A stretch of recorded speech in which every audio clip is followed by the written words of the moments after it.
Alright everyone, the Stixexan prediction about Twitter's trajectory continues to be true. It has not turned into a libertarian hellscape as the far left was whining about and worrying about. Alex Jones, for example, passed over for being able to use Twitter again.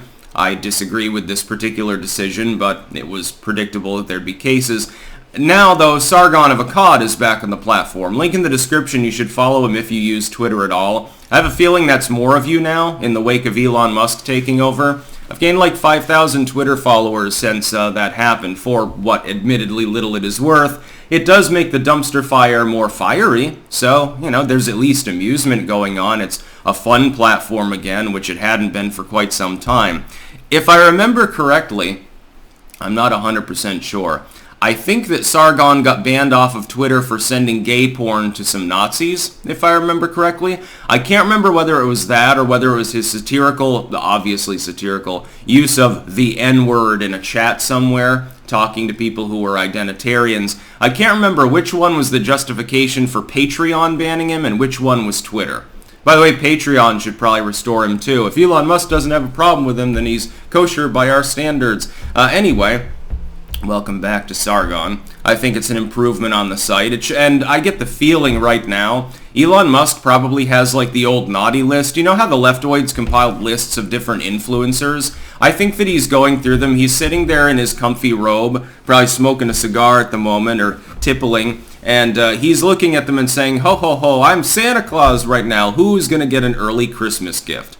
It is, significant timing, I suppose. People get, all sorts of people have been let back on the platform. We're still waiting on some. I don't think Mulnew's back yet, although he should be. I don't think Fuentes is back, and he might be one of the ones that's not allowed back on because of my investigation into J6. He endangered people, or some stupid shit excuse like that. Plenty of such cases, by the way. Sargon, I would like to analyze this in one sense from another thing that I had pointed out for years and years. For more than half a decade now, I think since 2014 or thereabouts, I've been promulgating new tech sites and alternatives to mainline platforms specifically for this purpose. Sargon of Akkad was one of the earliest people to really build up a big audience in new tech. I think he was using VidMe when that was still up. I think he got big there. He's one of the biggest users on Minds.com. He's set up his own sort of network, his own sort of system, and a big part of that is new tech because he got banned off of certain old tech platforms. For instance, Patreon. Well, if you can't fundraise there have to be alternatives, and of course Maker Support didn't quite make it. Neither did Hatreon. I think the former was a scam, though. I never got the promised Bitcoin for the last payout. Just saying, wonder if there was a federal lawsuit over that particular situation. Anyway, Sargon branched out. And so he didn't suffer as much attrition when his Twitter account went down. He said, well, whatever, and shrugged his shoulders and continued making content. Now that he's been restored, all of a sudden he can reabsorb back onto Twitter as well all of that additional support that he has built up in other places. So he's a big winner. The big winner of the day is Sargon of Akkad. Runner-up Trent Reznor right now on Twitter. He's enjoying being relevant for the first time in 15, 20 years.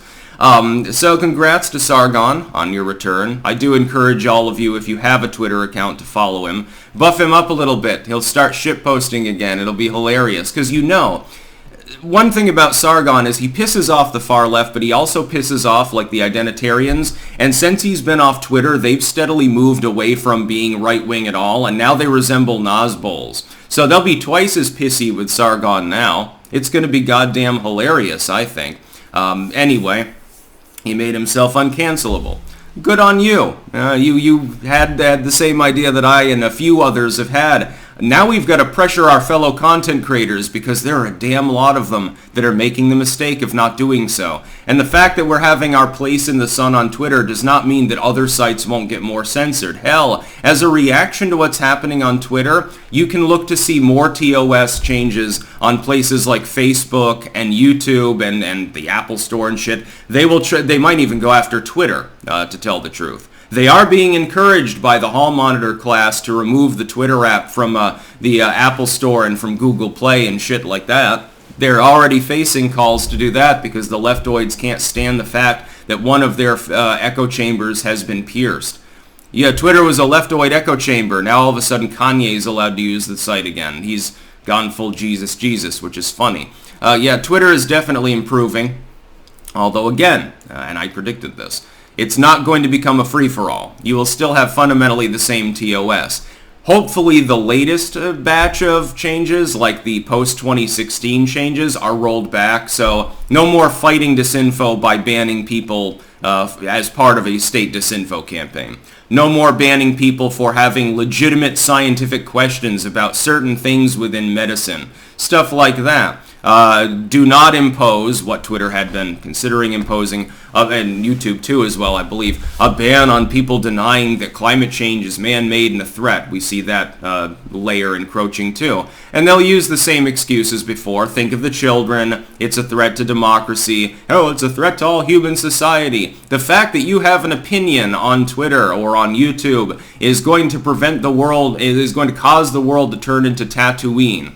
Or Hoth, depending on whether it's the 1970s and you're Leonard Nimoy or not. Sargon has done a good job, great content, and it's good to see him back.